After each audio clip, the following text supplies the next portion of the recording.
আমরা প্রথমে শুকর আদায় করি মহান রবের দরবারে যে আল্লাহ সুবহানাহু তাআলা আমাদেরকে 1447 হিজরি সনের 7ম নাম্বার মাস রজব মাস, এই রজব মাসের 3য় নাম্বার জুমায় আল্লাহু করিম রব্বে করিম তার ইবাদতের ঘর মসজিদে আমাদেরকে আসার বসার তৌফিক দান করেছেন। এজন্য আমরা সবাই জবান খুলে আওয়াজ করে কালিমাতু শুকর আদায় করি, বলি আলহামদুলিল্লাহ। প্রিয় হাজরিন, আমরা এই রজব মাসে এর মধ্যে অন্যতম মর্যাদা হচ্ছে মেরাজ।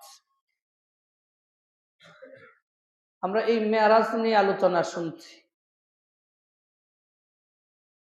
মেরাজের আলোচনা শুনলে মানুষের বুদ্ধি যুক্তি এর ঊর্ধ্বে যে আল্লাহ সব করতে পারেন, আল্লাহ রব যে সব পারেন, এর একটা প্রমাণ হলো মেরাজ। ঠিক না? ঠিক। এই মেরাজের আলোচনাটা আপনাদেরকে সহজে বোঝানোর জন্য, বুঝাবার জন্য, বুঝবার জন্য এটাকে আমি 8টা প্রকার করেছি। 5 নাম্বার পর্যন্ত আমরা আলোচনা শুনেছি, 6 নাম্বার প্রকারের আলোচনা আমরা শুনছি। 6 নাম্বার প্রকার হচ্ছে মেরাজটা আল্লাহ সুবহানাহু ওয়া তাআলা কিভাবে করিয়েছিলেন, কিভাবে সংগঠন করিয়েছেন। আমরা পূর্বের আলোচনায় শুনেছি যে মেরাজটা আল্লাহ সুবহানাহু ওয়া তাআলা 5টি বাহনের মাধ্যমে সম্পূর্ণ করেন। 1 নাম্বার বাহন হচ্ছে বুরাক। মসজিদে হারাম থেকে মসজিদে আকসা পর্যন্ত এটা বুরাকের মাধ্যমে হয়েছে, আর এটাকে বলা হয় ইসরা। আর এটা কুরআনুল কারীমে আছে। আল্লাহ সুবহানাহু ওয়া তাআলা বলেন,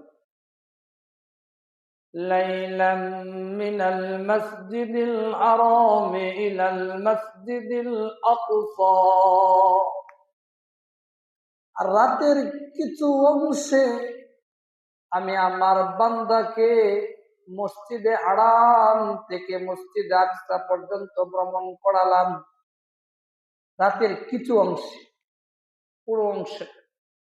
এই যে মসজিদে হারাম থেকে মসজিদে আকসা পর্যন্ত আল্লাহ সুবহানাহু ওয়া তাআলা তার বান্দাকে, তার হাবিবকে, তার দুস্থকে বুরাকের মাধ্যমে যে ভ্রমণ করালেন, ওই জায়গার মধ্যে তিনি ওই যাওয়ার পথে কিছু নিদর্শন দেখেছিলেন। এই নিদর্শনের মধ্যে কিছু নিদর্শনের আলোচনা আমরা শুনেছি গত জুমায়, আর কিছু নিদর্শন বাকি আছে। এর মধ্যে জাহান্নামের কিছু নিদর্শন দেখেছিলেন। অনেকগুলো নিদর্শন দেখেছিলেন, এর মধ্যে জাহান্নামের কিছু নিদর্শন দেখলেন। এজন্য জাহান্নামটা যে আল্লাহ সুবহানাহু ওয়া তাআলা বানিয়ে রাখলেন, তৈরি করেছেন, এতে কোনো সন্দেহ নেই। সন্দেহ আছে? এই জাহান্নামটা কোথায় আছেন, এটা নিয়ে মানুষের উলামায়ে কেরামের মধ্যে ইখতিলাফ। অধিকাংশ উলামায়ে কেরাম তারা বলে ওই জাহান্নামটা 7ম জমিনের নিচে সংকুচিত করে রাখা হয়েছে। সংকুচিত করে রাখা হয়েছে। তো তারা কিভাবে বলেন এই ব্যাপারে একটি আয়াত কোরআনের সূরা ফাজরের 23 নম্বর আয়াত, এই আয়াতের মধ্যে বলেন وَجِيءَ يَوْمَئِذٍ بِجَهَنَّمَ, তো সেই দিন, কাল কিয়ামতের দিন আল্লাহ সুবহানাহু ওয়া তাআলা জাহান্নামটাকে টেনে আনা হবে। এই যে টেনে আনা হবে বলছে, এটাতে বুঝাচ্ছেন যে ওই জাহান্নামটা সপ্তম জমিনের নিচে।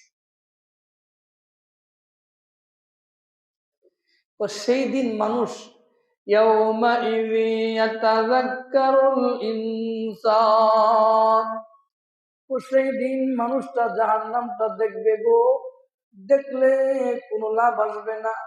ও দেখার পরে উপলব্ধি হবে, ওই উপলব্ধি কোনো কাজে আসবে না। ওয়ান্না লাহুয যিকরা, ওই উপলব্ধি সেই দিন কোনো কাজে আসবে না।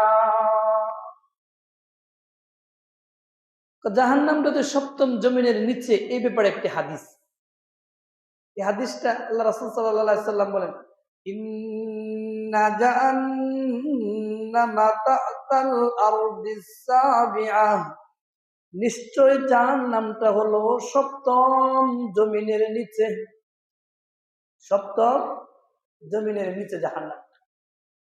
মোট কথা হলো যে জাহান্নামটা যে আছে এতে কোনো সন্দেহ নেই।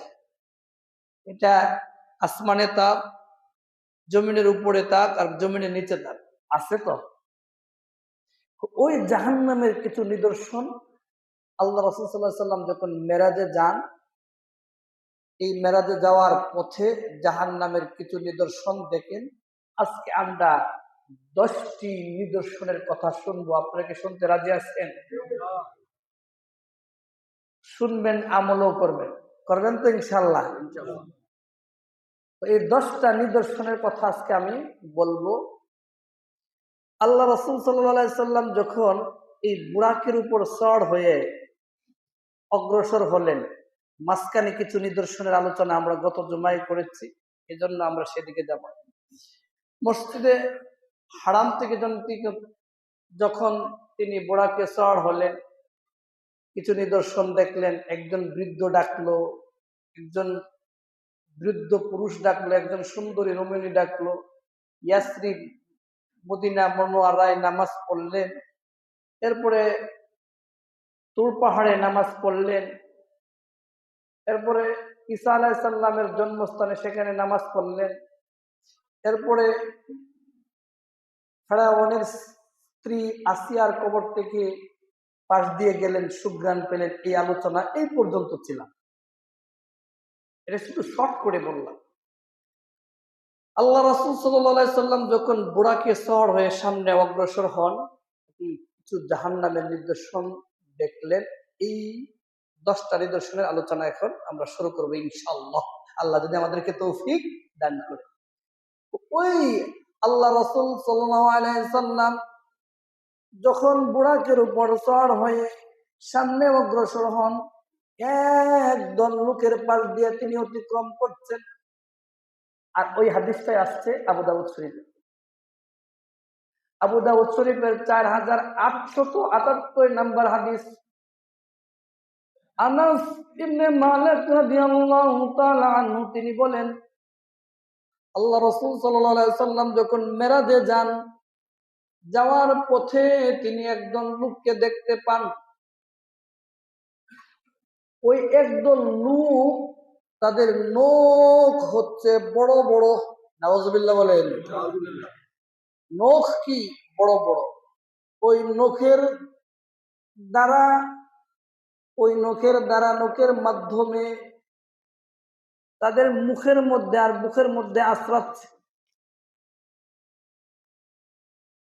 মুখের মধ্যে আর বুকের মধ্যে যখন আশ্রাচ্ছে, এই আশ্রানোর কারণে জমিনের মধ্যে টপ টপ করে রক্ত পড়ছে আর চিৎকার চেঁচামেচি করছে।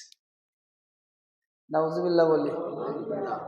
আল্লাহ রাসূল সাল্লাল্লাহু আলাইহি সাল্লাম ওই দৃশ্যটা দেখার পরে আল্লাহ রাসূল সাল্লাল্লাহু আলাইহি সাল্লাম প্রশ্ন করলেন, ও ভাই জিব্রাইল, এরা কারা গো?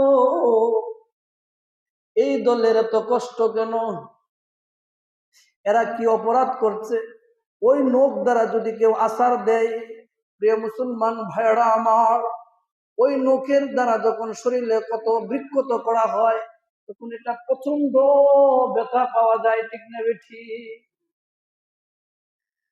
আল্লাহ রাসূল সাল্লাল্লাহু আলাইহি সাল্লাম যখন জিব্রাইল আমিনকে প্রশ্ন করলেন, জিব্রাইল আমিন এই প্রশ্নের জবাবে তিনি বলেন, ওগো আল্লাহর রাসূল, এরা হচ্ছে ওই সমস্ত লোক যারা দুনিয়ার মধ্যে মানুষের দোষ তালাশ করত।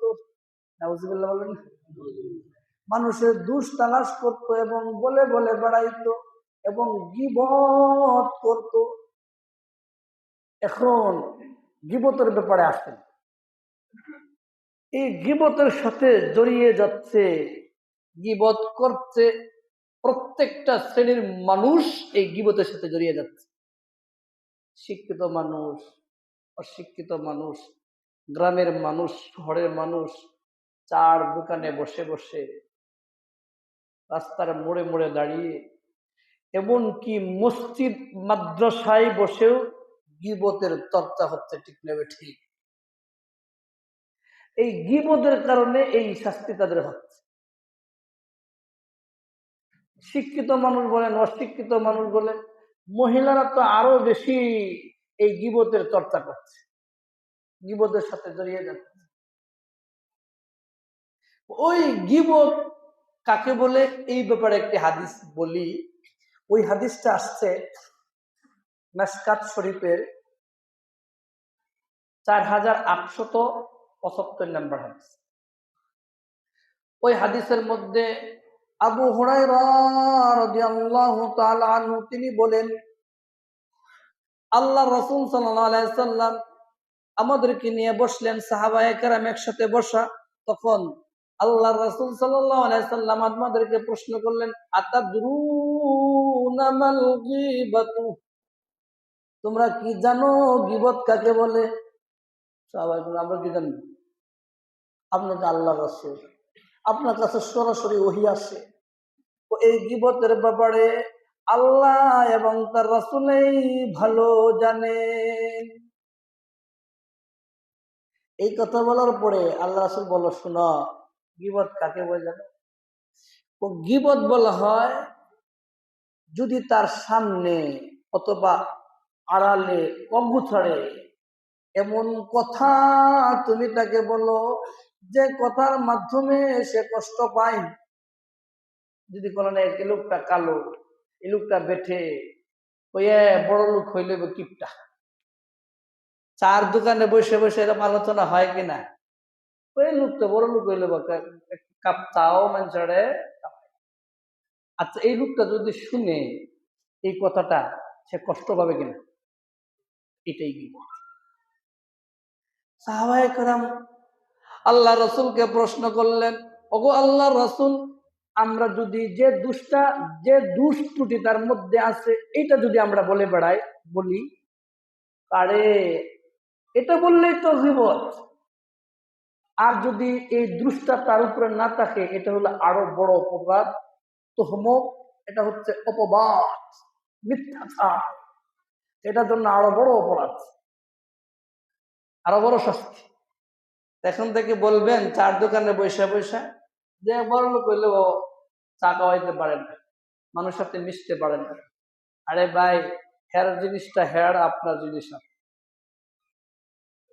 এই জন্য আতাদরুনা মাল গীবাতু, গীবতের ব্যাপারে আরো বলা হয়। এই ব্যাপারে আরেকটি হাদিস, গীবতের ব্যাপারে আরেকটি হাদিস আসছে, ওইটা হচ্ছে বুখারী শরীফের মিশকাত শরীফের। মিশকাত শরীফের আমি যে আগে হাদিসটা বললাম, এটা হচ্ছে মিশকাত শরীফের 4828 নম্বর হাদিস। আর এখন যেটা বলবো এটা 4875 নম্বর হাদিস। এই হাদিস এটা হচ্ছে 75 নাম্বার, আগেরটা 28 নাম্বার হাদিস। ওই হাদিসের মধ্যে আবু সাঈদ খুদরি রাদিয়াল্লাহু তাআলা আনহু তিনি বলেন যে আল্লাহ রাসূল সাল্লাল্লাহু আলাইহি সাল্লাম আমাদের সামনে বলেন, আল গীবাতু আশাদ্দু মিনাজ জিনা, জিনার চেয়েও মারাত্মক ভয়ানক ভয়াবহ গুনাহ হচ্ছে গীবত করা। জিনার চেয়েও মারাত্মক এবং সুদের চেয়েও মারাত্মক গুনাহ হচ্ছে গীবত করা। সুদের কি শাস্তি এটা আসবে, আলোচনায় আসবে। জিনার চেয়েও সুদের চেয়েও মারাত্মক গীবত হচ্ছে, এই গুনাহ হচ্ছে, পাপ হচ্ছে গীবত করা। এখন বলেন, ঘরে ঘরে বৈশা, স্বামী স্ত্রী একসাথে বৈশা, ভাইয়ে ভাইয়ে বৈশা, দোকানে বৈশা, রাস্তায় বৈশা গীবত হচ্ছে, ঠিক নেবে? ঠিক কথা সত্য বলছে কিনা? গীবত করছে। তো এই গীবত সাহাবায়ে কেরাম আল্লাহর রাসূলকে প্রশ্ন করেন, আল্লাহ রাসূল, জিনার চেয়ে মারাত্মক গুনাহ কি এই গীবত করা? হ্যাঁ। তো কেমনে? একটা মানুষ যখন জিনা করে তখন সে বুঝতে পারে আমি এটা পাপ করছি, অন্যায় করছি, অপরাধ করছি। ওই লোকটা তওবা করার সুযোগ হয়। আরেকটা লোক ওই মানুষের সাথে গীবত করলে সে তওবাও করে না, এটাকে হালাল মনে করে। আরেকটা ব্যাখ্যা হচ্ছে, যার গীবত করছেন তার কাছে আপনি মাপ চাইতে হবে, তার কাছে মাপ চাইতে হবে। ভাই আপনারা তো কালো বলছিলাম, আপনারা কৃপণ বলছিলাম, আপনি একটা চাও খাওয়ান না, এই জন্য আমি এটা এই দোকানে বৈশা বলছি। কতবার বলছেন, চিন্তা করে দেখছেন? ততবার মাপ চাইতে হবে। আর উনি যদি মাপ না করে, আল্লাহ নাউজুবিল্লাহ বলি আমরা। এই গীবতের ব্যাপারে আল্লাহ কি বলেন দেখেন, 114 সূরা কোরআন শরীফের মধ্যে আছে। কয়টা সূরা আছে? 49 নাম্বার সূরা হচ্ছে সূরা হুজরাত। এই সূরা হুজরাতের 12 নাম্বার আয়াত আল্লাহ সুবহানাহু ওয়া তাআলা বলেন, এই সূরা হুজরাতটা পড়া প্রত্যেকটা মুসলমানদের উপর লাজেম। পড়া, ব্যাখ্যা সহ পড়া লাজেম। আমরা সব জিনিস সব দেখতে পারি, সব পারি, কিন্তু কোরআনের ব্যাখ্যা বিশ্লেষণ আসলে আমরা সময় নাই, ঠিক না? ঠিক। তো ওই সূরা হুজরাতের 12 নম্বর আয়াতে আল্লাহ সুবহানাহু ওয়া তাআলা বলেন, ওয়ালা তাজাসসু, অন্যের দোষ তুমি তালাশ করবা না, অন্যের দোষ খোঁজাখুঁজি করবা না।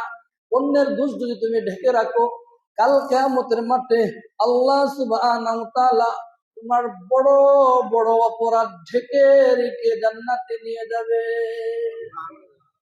আল্লাহ কয়, বেটা তোর যে অপরাধ, এটা যদি আমি যে একটা যদি প্রকাশ করি, সমাজে মুখ দেখাইতে পারবে, ঠিক না? ঠিক।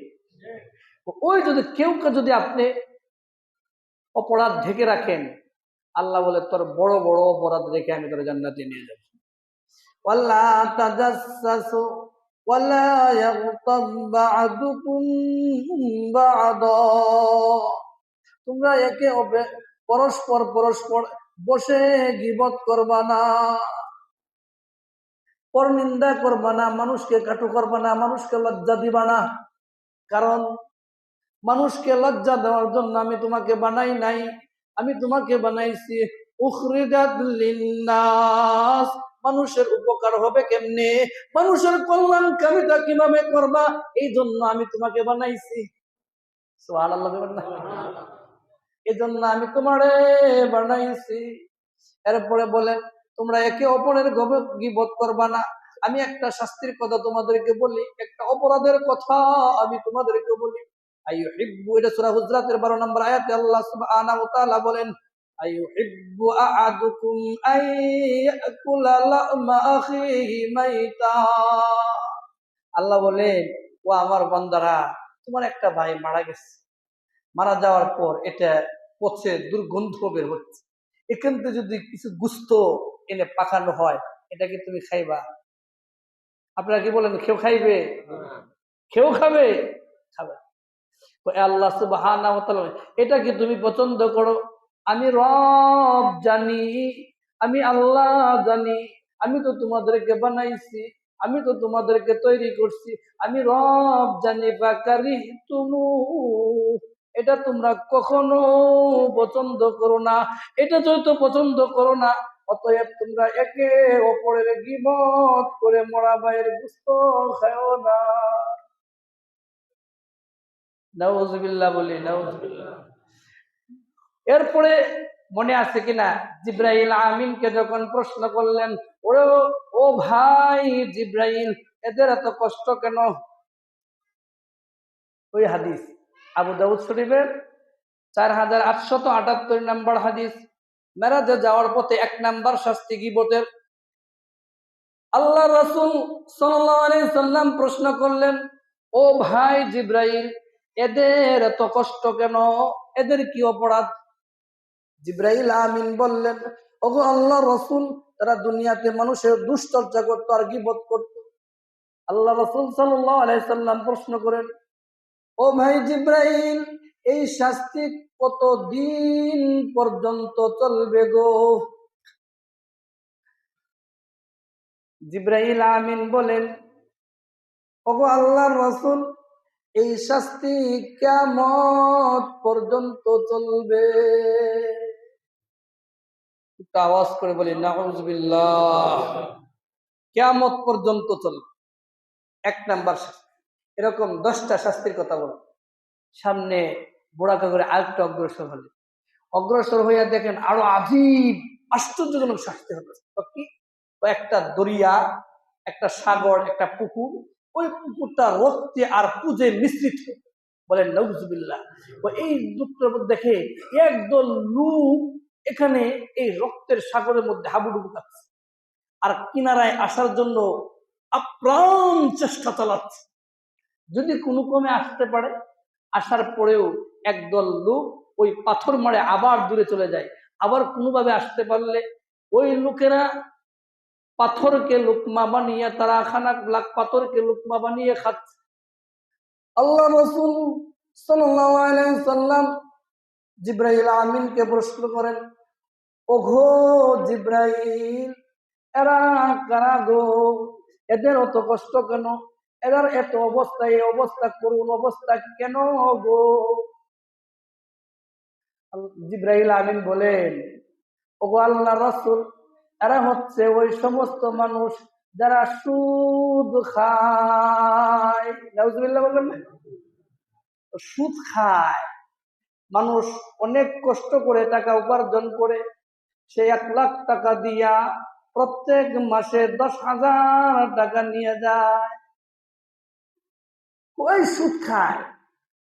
তো সুদ খায় চক্রবৃদ্ধির হারে, অধিক গুণে সে সুদ খায়।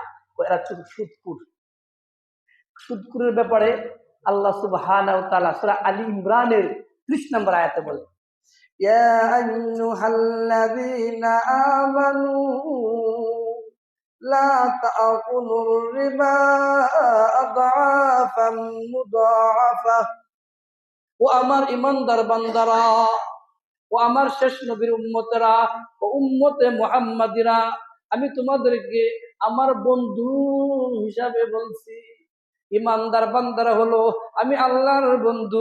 এই ব্যাপারে আয়াত আসছে সূরা বাকারার 257 নম্বর আয়াতে বলেন, আল্লাহু ওয়ালিয়ুল্লাযীনা আমানু, ঈমানদাররা হলো আমি আল্লাহর বন্ধু। সুবহানাল্লাহ বলবেন না? আমি আল্লাহর বন্ধু, এজন্য আমি বন্ধু হিসাবে তোমাদেরকে বলছি, লা তাকুলুর রিবা আদআফাম মুদাআফা, সুদ খাইবা না চক্রবৃদ্ধি হারে কয়েক গুণ বাড়িয়া, সুদ খাইবা না। কারণ আত্তাকুল্লাহ, আমি আল্লাহকে ভয় করো, আমি রবকে ভয় করো। আমি আল্লাহকে ভয় করে যদি তুমি সুদ ছেড়ে দিতে পারো, তুমি ঘুষ খাওয়া, সুদ খাওয়া ছেড়ে দিতে পারো, লাআল্লাকুম তুফলিহুন, তুমি অবশ্যই সফল কাম হইবা, তুমি জান্নাতটা পাইবা। সুবহানাল্লাহ বলেন। অবশ্যই তুমি জান্নাতটা পাইবা। তো এরপরে সূরা আল ইমরানের 131 নম্বর আয়াতে বলেন, ওয়াত্তাকুন নারাল্লাতী, ও আমার বান্দারা তোমরা শুনো, ওই জাহান্নামটাকে ভয় করো, যে জাহান্নামের আগুন আমি আল্লাহ বানাইছি। কার জন্য বানাইছি জানো? যারা সুদ খাইবে। ওয়াইদ্দাত লিল কাফিরিন, কাফেরদের জন্য বানাইছি, এবং সুদখোরের জন্য আমি আল্লাহ বানাইছি। আর আমার জাহান্নামের আগুন যদি তুমি ভয় করো, তাহলে তুমি সুদ খাইতে পারো না। ঠিক না ঠিক? সুদের ব্যাপারে আরো বলেন, সূরা বাকারার 275 নম্বর আয়াতে আল্লাহ সুবহানাহু ওয়া তাআলা বলেন, ওয়াহাল্লাল্লাহুল বাইয়া ওয়া হাররামার রিবা, আমি রব ব্যবসা বাণিজ্যকে হালাল করে দিয়েছি, আর আমি রব ব্যবসা বাণিজ্যকে, দোকানদারি ব্যবসা করা হালাল করে দিয়েছি। ওয়া হাররামার রিবা, আমি সুদকে হারাম করে দিয়েছি। বলেন নাউযুবিল্লাহ। এই ব্যাপারে আরো বলেন, এটা তো 275 এবং 76 নম্বর আয়াতে বলেন আল্লাহ সুবহানাহু ওয়া তাআলা সূরা বাকারা, ইয়ামহাকুল্লাহুর রিবা, যারা সুদ খাইবে গো আমি আল্লাহ তাদেরকে ধ্বংস করে দেব। আমি আল্লাহ তাকে যত মাল সম্পদ, টাকা পয়সা, অর্থ করি, বাড়ি গাড়ি হোক না কেন, আমি আল্লাহ তাকে ধ্বংস করে দেব। বলতে পারেন যারা সুদ খায় এরা তো কয়েকটা বাড়ির মালিক। দেখেন আমরা তো মনে করি শান্তি শুধু খালি টাকা পয়সা আর অর্থ করি, বাড়ি গাড়ির মধ্যে। এটা মিথ্যা কথা, এটা ভুল ধারণা। তো শান্তি যে কাপড়টা পরলে আপনার দিলটা নরম হয়ে যায়, যে খানাটা খাইলে আপনার নামাজ পড়তে আগ্রহ বাড়ে, টেনশন নাই, চিন্তা মুক্ত জীবন পরিচালিত করতে পারেন, এটাই নাম হচ্ছে শান্তি। ঠিক না ঠিক? আল্লাহ রাসূল সাল্লাল্লাহু আলাইহি সাল্লামের পরিবারে অভাব ছিল, কিন্তু শান্তিতে ভরা ছিল। 3 দিন পর্যন্ত খানা খাই না, এরকম ইতিহাসও আছে। তাহলে কি শান্তি ছিল না? ইয়ামহাকুল্লাহুর রিবা, যারা সুদ খাইবে তাদের পরিবারের মধ্যে তাকাইয়া দেখেন কোনো না কোনো দিক দিয়ে আল্লাহ অশান্তিতে ভরা রেখেছেন। ইয়ামহাকুল্লাহুর রিবা ওয়া ইউরবিস সাদাকাত, আর যদি দান সদকা করো আমি রব বলছি তোমাদেরকে বাড়াইয়া দিব।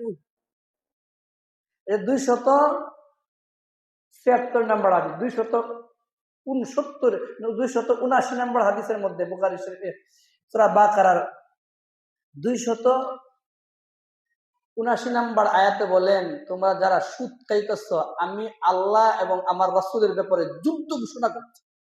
নাউযুবিল্লাহ বলবেন না? যারা সুদ খাও আমি আল্লাহ আমি রব এবং আমার রাসূলের ব্যাপারে যুদ্ধ করার জন্য প্রস্তুত হয়ে যাও। আমি বলার পরেও, এত কথা বলার পরেও তোমরা সুদ কেমনে খাও, আমার সাথে তুমি যুদ্ধ ঘোষণা করে সুদ খাচ্ছ। এই ব্যাপারে অনেক কথা ছিল, আমরা অনেক কথা ছিল, 10টা কথা আলামত তো বলবো, এই জন্য একটু আগ্রসী। এই সুদের ব্যাপারে বলতেছেন আরেকটি হাদিস, এই হাদিসটি আসছে ইবনে মাজার 2273 নম্বর হাদিস।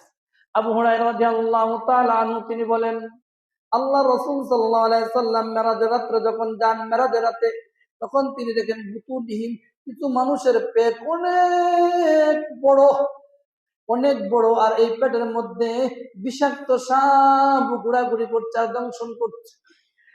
জিবরাইল আমিনকে প্রশ্ন করলেন, ও ভাই এই পেটের মধ্যে বিষাক্ত সাপ কেন? তারা দুনিয়াতে সুদ খাইতো।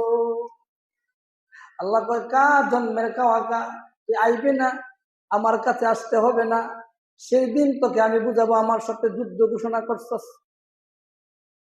নাউযুবিল্লাহ বলি। এর ব্যাপারে আরেকটি হাদিস দেখেন, এই কথাটা বললে অনেকেই মানে কত বড় মারাত্মক জঘন্যতম গুনাহ, এই ব্যাপারে একটি হাদিস। ওই হাদিসটা আসছে ইবনে মাজার 2274 নম্বর হাদিস। 2274 নম্বর হাদিস। আবু হুরায়রা রাদিয়াল্লাহু তাআলা আনহু তিনি বলেন, আল্লাহ রাসূল সাল্লাল্লাহু আলাইহি সাল্লাম বলেন, যারা সুদ খাইবে তাদের নামে 70টা গুনাহ লেখা হবে।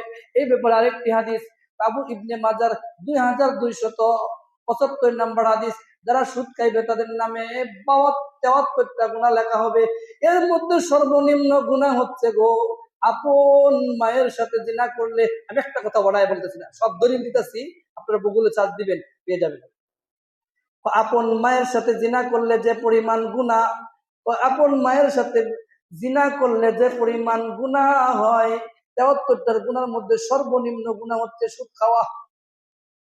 আপনি বলেন, একটা পাগল, একটা ছাগল, একটা সুদ করে, একটা এবাকর, একটা ডালকর, একটা সুর, একটা ডাকাত, এটা কি কেউ আপন মায়ের সাথে জিনা করে? আপনারা কি বললেন করে? ওই আপন মায়ের সাথে জিনা করলে যে পরিমাণ গুনাহ, এর সর্বনিম্ন গুনাহ হচ্ছে এই সুদখোরের। নাউজুবিল্লাহ, জুড়ে বলেন, আর আওয়াজ করে বলেন নাউজুবিল্লাহ। আল্লাহ আমাদেরকে হেফাজত করুন। ওই সুদখোরে আরেকটি আয়াত, আরেকটি হাদিস, ওই হাদিসটার মধ্যে, ওই হাদিসটা আসছে ইবনে মাজার 2277 নম্বর হাদিস। ওই হাদিসের মধ্যে বলেন, খালি সুদ খায় যারা, এদের ব্যাপারে আরো 3 প্রকার মানুষের ব্যাপারে আল্লাহ এরকম গুনাহ লেখা হবে। ও যারা সুদখোর, যারা সুদ খায়, আর যারা গ্রহীতা, যারা নেয়। নেওয়ার ব্যাপারে একটু শীতলতা আছে, যদি এরকম টাকা পয়সা না পায়, এই ব্যাপারে একটু শীতলতা আছে, ব্যাখ্যায় আছে, ওলামায়ে কেরাম বড়রা বলেন। কিন্তু যারা সুদ খায়, সুদদাতা, সুদ গ্রহীতা এবং সুদের সাক্ষী যারা পাশে বসে থাকবে, এবং সুদের সাক্ষী যারা সুদের লেখক, এই 4 প্রকার মানুষের একই গুনাহ লেখা হবে। নাউজুবিল্লাহ বলেন। যেখানে সুদ খাইবে, বাপ খাইলো আপনাকে নাই, আমি নাই, আর যারা সুদ খায় দেখেন এদের সুদের কোনো উন্নতি নাই। আল্লাহ রাসূল সাল্লাল্লাহু আলাইহি সাল্লাম প্রশ্ন করেন, ও ভাই জিবরাইল, এদের এত বড় বড় পাথর মারছে, আর পাথর মারার পরে ওই পাথর যখন মারছে এরা কিনারায় আসতে পারে না, এদের শাস্তি কতদিন পর্যন্ত চলবে গো? জিবরাইল আমিন বলেন, ওগো আল্লাহর রাসূল, এদের শাস্তি কিয়ামত পর্যন্ত চলবে। নাউজুবিল্লাহ বলেন। আল্লাহ রাসূল সাল্লাল্লাহু আলাইহি সাল্লাম আর একটু অগ্রসর হলেন। অগ্রসর হইয়া দেখেন যে একদল লোক, ওই একদল লোক আরেক দল লোক বড় বড় পাথর দিয়া মাথায় মারছে, মাথাটা চূর্ণ বিচূর্ণ হয়ে যাচ্ছে, চূর্ণ বিচূর্ণ হয়ে যাচ্ছে, এবং আবার মারছে, আবার চূর্ণ বিচূর্ণ হয়ে যাচ্ছে, এবং মাথাটা থেতলিয়ে যাচ্ছে। আল্লাহ রাসূল সাল্লাল্লাহু আলাইহি সাল্লাম প্রশ্ন করেন, ও ভাই জিবরাইল, এদের এত কষ্ট কেন, এরা কি করছে গো? জিবরাইল আলাইহিস সালাম বলেন, ওগো আল্লাহর রাসূল, তারা হচ্ছে নামাজ আছে কিনা সমাজে, নামাজের মধ্যে বড় বড় পদে থেকেও নামাজের গাফেলতি করে, নামাজ পড়তে চায় না, বড় বড় পদ নিয়েও তারা নামাজের মধ্যে গাফেলতি করে। এই জন্য আল্লাহ সুবহানাহু ওয়া তাআলা সূরা মাউনের 4 নম্বর আয়াতে বলেন, ফাওয়াইলুল লিল মুসাল্লিন,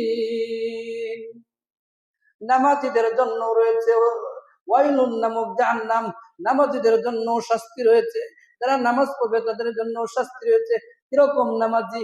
এই ব্যাপারের পরে আয়াতে 5 নম্বর আয়াতে বলেন, আল্লাযীনা হুম আন সালাতিহিম সাহুন, যখন নামাজে দাঁড়ায় নামাজের ব্যাপারে উদাসীন, নামাজের ব্যাপারে গাফেল, নামাজের ব্যাপারে অমনোযোগী, আজান পড়ে তারপরে বাসা থেকে বের হইতে চায় না।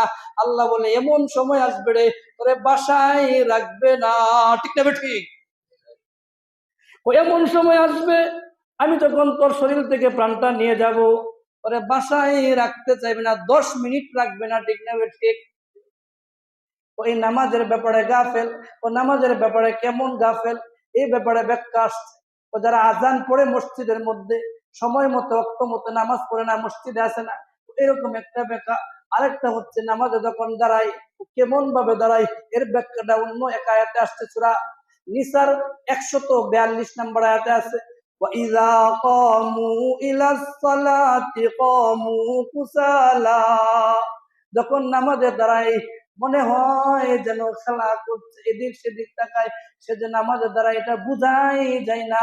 وَإِذَا قَامُوا إِلَى الصَّلَاةِ قَامُوا كُسَالَى যখন নামাজে দাঁড়ায় অলসতার সাথে দাঁড়ায়, ঠিক না ঠিক? এরকম মানুষ আছে আমাদের সমাজে। দেখেন নামাজে দাঁড়ায় এবং অলসতার সাথে দাঁড়ায়, দেখবেন আরে অনেক ঘটনা ছিল।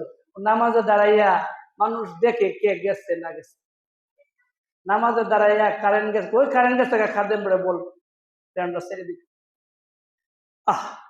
এই ব্যাপারে অনেক কথা ছিল, সময় শেষ। এই জন্য নামাজের এই 2 নাম্বার আয়াত পর্যন্ত শুনলাম। 3 নাম্বার থেকে এই নামাজের ব্যাপারে আরো সাহাবায়ে কেরাম যখন নামাজে দাঁড়াইতেন, পাখিরা আইসা গাছ মনে কইরা পায়খানা করে দিত। সুবহানাল্লাহ বলুন না? আমরা একটা মশা কামড় দিই, খালি বালি লাগুক, খালি এবার লাগায় আর কয় যে কি নামাজটা বলো। আর সাহাবায়ে কেরাম যখন নামাজে দাঁড়াইতেন, পাখিরা আইসা মাথার মধ্যে বসতো আর পায়খানা করে দিত। আর একথাটাই আল্লাহ সুবহানাহু ওয়া তাআলা সূরা বাকারার 13 নম্বর আয়াতে বলেন, আমিনু কামা আমানান নাস। যদি ঈমান আনো, যদি তোমরা ঈমান আনো, আমল করতে চাও, তাহলে আমার সাহাবায়ে কেরামের কে অনুসরণ করো, আমার সাহাবায়ে কেরামের মতো আমল তোমরা করো, তাহলে খাঁটি ঈমানদার হইতে পারবা।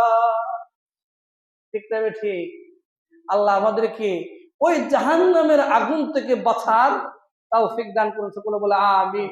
আমরা 2 পর্যন্ত নিদর্শন শুনলাম, আরো নিদর্শন আছে এরকম জাহান্নামের আরো 8টি, আগামী সময় ইনশাআল্লাহ বলবো, এরপরে শেষ। তো দেখেন আমরা 8টা ভাগে শুনছিলাম, এই বছরে এই পর্যন্ত শুনে আগামী বছর আমাদের আগামী বছর যদি সময় পায়, আল্লাহ যদি তৌফিক দেয়, এই 8 প্রকার এখান থেকে শুরু করব। কারণ এরপরে আমাদের শাবান মাসের আমল চলে আসবে, শাবানের আলোচনা করতে হবে। আমরা যারা কথাগুলো শুনছি, আমাদেরকে আমল, আপনার আমাদের সবারই আমল করার তৌফিক দান করুন, সকলে বলে আমিন। আমরা যারা 4 রাকাত সুন্নাত পড়ে